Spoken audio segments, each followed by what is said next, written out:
Chege amefunguka masuala mbalimbali ambayo pengine tulikuwa tunajiuliza ni kitu gani ambacho kinaendelea, na huenda kundi la TNC lisiwe na muda mrefu kutokana na hii migongano ambayo inaanza kutokea. Kila mtu anajiona ni mkubwa katika kundi na anajifanyia maamuzi yake binafsi.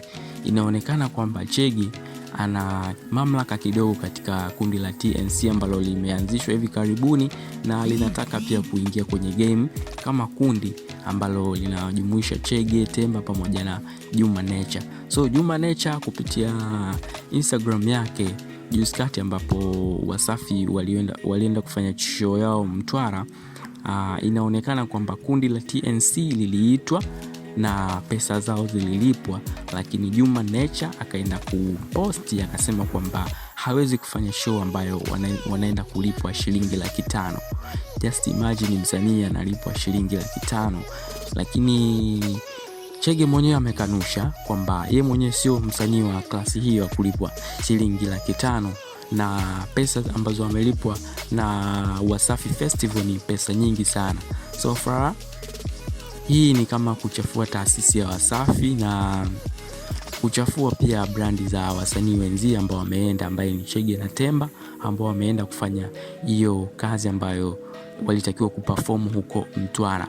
Na hii inanipa mashaka zaidi kutokana kwamba kundi la TNC ndio promotiwa na vitu vingine, kazi bado hazijaanza kutoka na vitu vingine.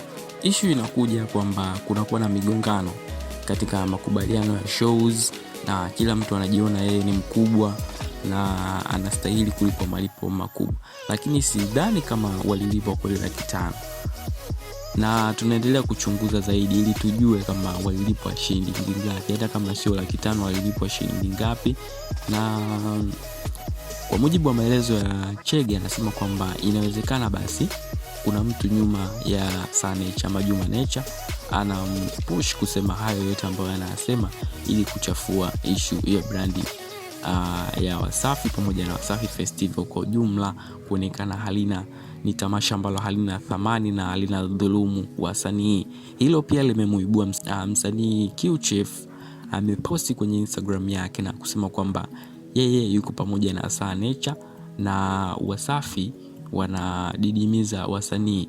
Walikuwa wanamlalamikia marehemu Ruge Mutahaba, lakini hili sasa limegeukia kwao.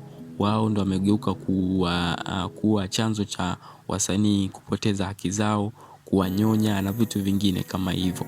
So far hii ni issue ambayo pengine pia ina trend kwa wiki hii kutokana na kile ambacho kimetokea weekend iliyopita.